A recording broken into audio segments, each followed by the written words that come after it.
Le pire dans toute cette histoire-là, c'est que mon ex-mari malade est venu chercher mon fils chez moi. Et on me dit qu'il est militaire à Arizona avant que je suis arrivée, non? Il est venu chercher mon fils et mon fils est avec eux. Et alors, je dois me faire passer pour quelqu'un qui a une maladie mentale, quelqu'un qui est folle. Si je ne dois pas me faire passer pour quelqu'un qui est folle, alors les militaires doivent me tuer. Chaque fois quand je sors, ils prennent le capitaine pour me suivre comme un délinquant qui est venu aux États-Unis. Et le pire, c'est que si je ne me fais pas passer pour quelqu'un qui a une maladie mentale là, les militaires doivent me tuer.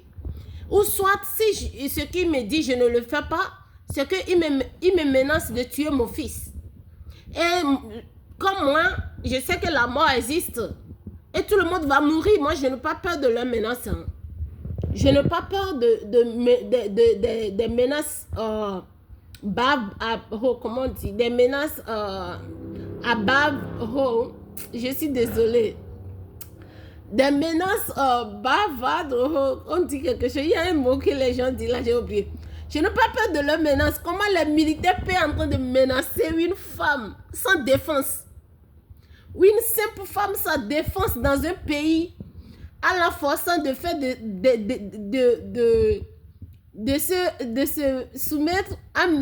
se soumettre à eux pour se dire avoir une maladie mentale.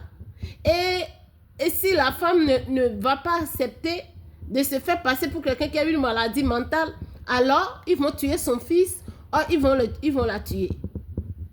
Aux États-Unis, j'ai dit, dans l'État d'Arizona, que cette histoire-là se passe.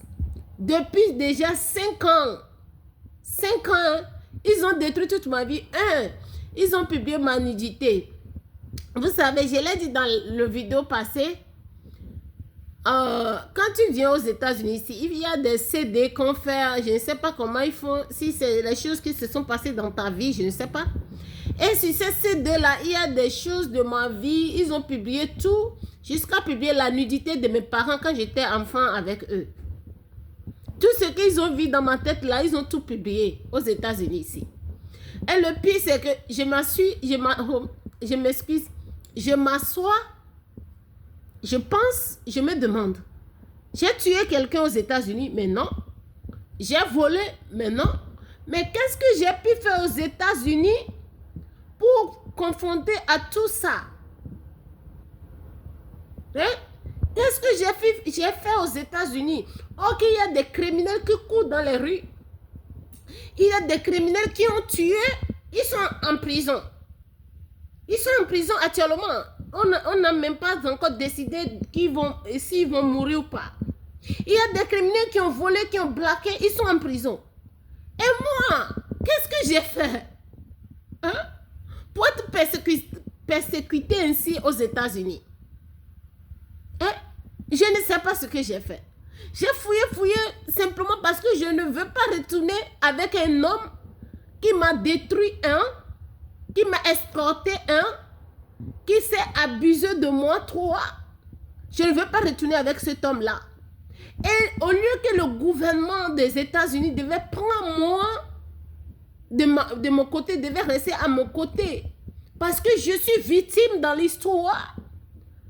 Les États-Unis sont en train de prendre du côté du mari qui est abusé de la femme innocente, qui a détruit la vie de cette femme innocente, qui a publié encore la nudité de cette femme innocente et qui ne continue pas à publier sa nudité. Ils se sont rendus de ce côté-là simplement parce que cette personne a un grand fait parmi les militaires, ou cette personne, je ne sais pas comment il a fait, il est devenu militaire aux États-Unis. Je me demande, même en Afrique, quand tu partages la nudité de quelqu'un, simplement sur les réseaux, et on parle, on t'arrête. Et si la personne même a vu ce que tu as fait, il va directement à la police, il porte plainte contre toi, on t'arrête directement, on te jette en prison, tu payes l'amende, on te laisse. Et tu passes le temps qu'on te donne, mais tu payes aussi l'amende. En Afrique, le pays sous-développement. Et en Amérique, le pays développé, le pays, comment dire, en Amérique, le pays le plus puissant du monde. Le pays le plus puissant du monde. Ils sont en train d'abuser de moi, innocentement comme ça. Et il n'y a personne, même pas les autorités.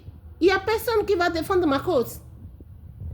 Ils ont dit de chercher des avocats. J'ai essayé d'appeler des avocats. Il n'y a personne, il n'y a même pas un seul. Tout le monde veut que je me fasse passer pour quelqu'un qui a une maladie mentale. Et la question que je me demande, c'est que si je me fais passer pour quelqu'un qui a une maladie mentale, là, c'est dans quel but?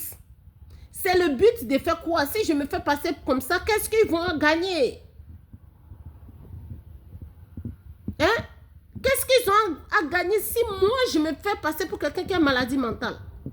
C'est ce que je ne comprends pas dans l'histoire. Pourquoi je dois me faire passer pour quelqu'un qui a une maladie mentale? Aidez-moi s'il vous plaît. Parce que l'histoire c'est triste, mais parfois ça me fait rire et je ne sais pas comment finir l'histoire là. Je ne sais pas s'ils vont me tuer ou tuer mon enfant, s'ils vont complètement me tuer. J'ai demandé à ici, vous imaginez. C'est tellement difficile jusqu'à ce que moi-même là, j'ai pris mon portable, j'ai appelé les ICE, les déportations, les gens qui déportent les gens.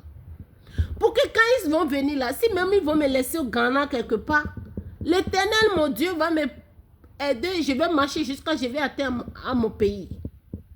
Et la ICE n'a jamais répondu à mon appel. Je ne sais plus comment faire. Ma vie est en danger.